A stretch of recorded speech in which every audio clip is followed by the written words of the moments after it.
హైకోర్టులో బీసీ కోటాపై అనుకూల తీర్పు వస్తుందనే ఆశాభావంతో ఉన్నామన్నారు BJP MP R Krishnaiah. BC కోటాతో చరిత్ర తిరగరాస్తామన్నారు ఆర్ కృష్ణయ్య.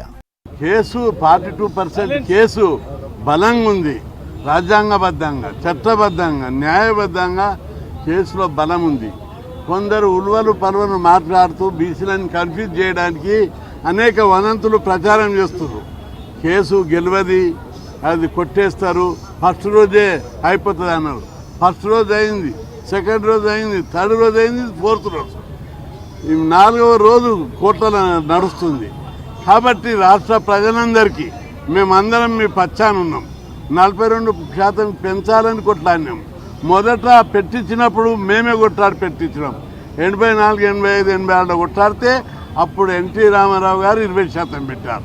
20 కాదు 45కి పెంచాలని కొట్లాడితే 1992లో విజయభాస్కర్ రెడ్డి ముఖ్యమంత్రి ఉన్నప్పుడు 34 పెంచిపించాం. అప్పటి నుంచి సజావుగా నడిచింది. ఒక case Krishnamurthy course Karnataka Bengaluru university ఆయన కేసు వేస్తే అప్పుడు గతం లోపల టీఆర్ఎస్ ప్రభుత్వం ఉన్నప్పుడు 34 నుంచి 22కు తగ్గించారు. 22, 18 కూడా తగ్గించారు ఖమ్మం లాంటి జిల్లా లోపల. ఈరోజు అప్పటి నుంచి ఛాలెంజ్ తీసుకున్నాం, పెద్ద ఎత్తున ఉద్యమాలు చేసినాం, పార్లమెంట్లో మాట్లాడినాం, ప్రధానమంత్రికి చెప్పినాం, కేంద్ర ప్రభుత్వంతో పోరాడుతున్నాం, ఇటు రాష్ట్ర ప్రభుత్వంతో పోరాడుతున్నాం. మన రాష్ట్రం లోపల బీసీల జనాభా దాదాపు ఆ ప్రభుత్వ లెక్కలు 56 అయినా దాదాపు 60% ఉంటాం మనం. కాబట్టి మెజారిటీ మా ప్రజాస్వామ్యంలో మేమెంతో మాకంతా మా జనాభా ప్రకారం మాకు ఆటా ఇవ్వాలని కొట్లాడుతుంటే ఈరోజు ప్రభుత్వాలు దిగొచ్చి 42% పెంచామని చెప్పి కాంగ్రెస్ పార్టీ ఎన్నికల వాగ్దానం చేసింది. దాని ప్రకారం అసెంబ్లీలో బిల్లు పెట్టారు. ఆ తర్వాత జీవో తీశారు. మనం కోరాం, జీవో తీయండి. రాజ్యాంగం లోపల ఆర్టికల్ 243(d)(6)లో రాష్ట్ర ప్రభుత్వానికి పూర్తి హక్కులను రాజ్యాంగం ఇచ్చేది. రాజ్యాంగం కంటే ఇంకేది ఉండదు. కోర్టులు కొట్టేస్తాయనేది పాత మాట. కోర్టులు ఎట్లా కొట్టేస్తాయో ఇక్కడ సుప్రీంకోర్టు దాకా మేము కొట్లాడతాం. నేను కూడా మాట్లాడతా, ఏ గ్రౌండ్ మీద కొట్లాడతాం. ఇది ప్రజాస్వామ్యం. ప్రజాస్వామ్యంలో విద్యా ఉద్యోగాలకు మెరిట్ చూస్తారు, కొంత అర్థం ఉంది. ఇది రాజకీయ రిజర్వేషన్లకు ఏం మెరిట్ ఉంటుంది? సంతకం పెట్టనోళ్ళు రానోళ్ళు కూడా ముఖ్యమంత్రులు అయ్యారు, సంతకం పెట్టడానికి రానోళ్ళు కూడా ఎంపీలు అయినరు, ఎమ్మెల్యేలు అయ్యారు. ఇప్పటి నుంచి కాదు, స్వతంత్రం వచ్చిన మొదట్లో అసెంబ్లీలో సంతకం రాని వాళ్ళు 10 మంది ఎమ్మెల్యేలు. ఇప్పటికి దేశంలో సంతకం పెట్టడానికి చదువు రాని వాళ్ళందరూ 4 ముఖ్యమంత్రులు అయిపోయారు కర్ణాటకలో, చాలా రాష్ట్రాల్లో. కాబట్టి ఇందులో మెరిట్ లేదు, ఇది జనాభా ప్రకారం ఇవ్వాల్సిందని చెప్పి మనం కొట్లాడుతున్నాం. న్యాయ చరిత్రలో ఇదొక చరిత్ర సృష్టిస్తాం. తప్పనిసరి బీసీ ధర్మము, న్యాయము బీసీల పచ్చాన ఉంది. దీనికి తోడు చట్టాలు కూడా బీసీల పచ్చాన వచ్చాయి. రాజ్యాంగము, చట్టము, వీటికి రెండుకి మించిన ధర్మము, న్యాయం చాలా గొప్పది. అవి రెండు కూడా బీసీల పచ్చాన ఉన్నాయి. ఈ కేసు గెలుస్తాయి అనడానికి బలమైనటువంటి ఆధారాలు, గ్రౌండ్స్ ఉన్నాయి. కాబట్టి రాష్ట్ర ప్రజలు ఏమాత్రం కన్ఫ్యూజ్ చేయకుండా మీ పచ్చాన తెగించి పోరాడతాం. ఇక్కడ కాదు, సుప్రీంకోర్టు దాకా, ఎక్కడంటే అక్కడ ప్రజా పోరాటాలకు ఏ ప్రభుత్వాలైనా ఏ కోర్టులైనా దిగొస్తాయి.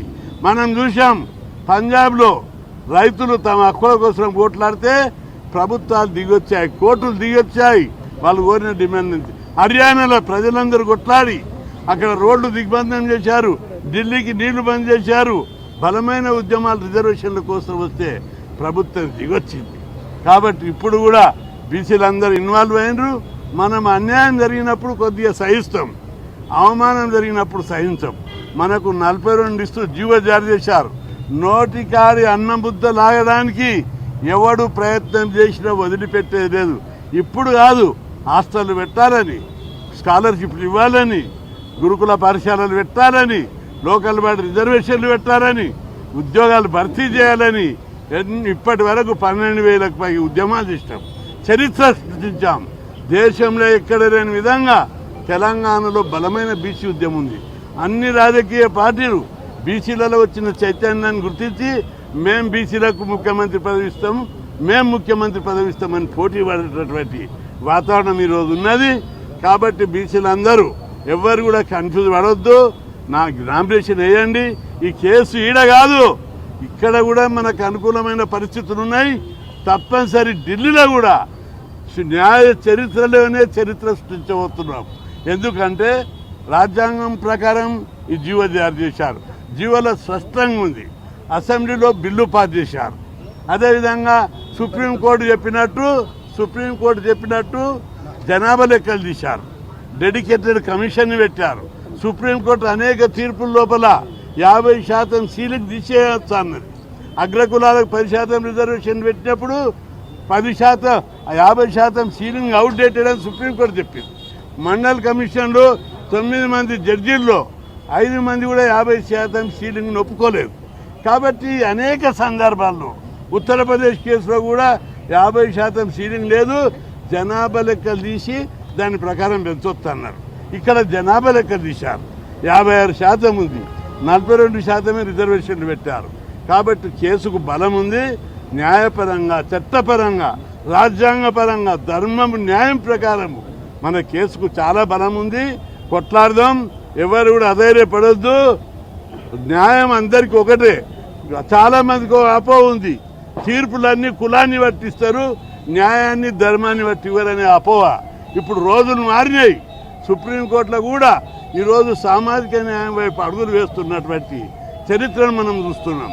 కాబట్టి ఈ కేసు బలమైన కేసు. రాష్ట్ర ప్రజలందరూ మేము ఇచ్చే పిలుపులకు కానీ ఉద్యమాలతోటి ప్రపంచ చరిత్రలే తరత కింద మీద అయినాయి. మన ప్రజలందరూ తిరుగుబాటు చేస్తే, తిరగబడితే ఈరోజు నాకు 100 ఫోన్లు వస్తున్నాయి. అన్నగారు మీరు పిలిపివ్వండి అంటే ఇప్పుడు కాదు నాయన, హైకోర్టులో కేసు నడుస్తుంది. హైకోర్టు తర్వాత చూద్దాం. ఇక్కడ మనకంత పరిస్థితి అనుకూలంగా ఉన్నాయి. మీరు సర్పంచులు అవుతారు. ఒక్కొక్క మామూలు పంచగట్టేటోడు కూడా అడుగుతున్నాడు, ఏమన్నా మనకు సర్పంచుల రిజర్వేషన్ వార్డు మెంబర్ అయితే కూడా ఓర్వరా? పెద్ద కులపులకు చీఫ్ మినిస్టర్లు అయినరు, కేంద్ర మంత్రులు అయినరు, ఎమ్మెల్యేలు అయినరు, ఎంపీలు అయినరు, 76 ఏళ్ళు వాళ్ళే రాజ్యం వెళ్ళినరు, కాంట్రాక్టులు వాళ్ళకే, కాలేజీలు వాళ్ళకే.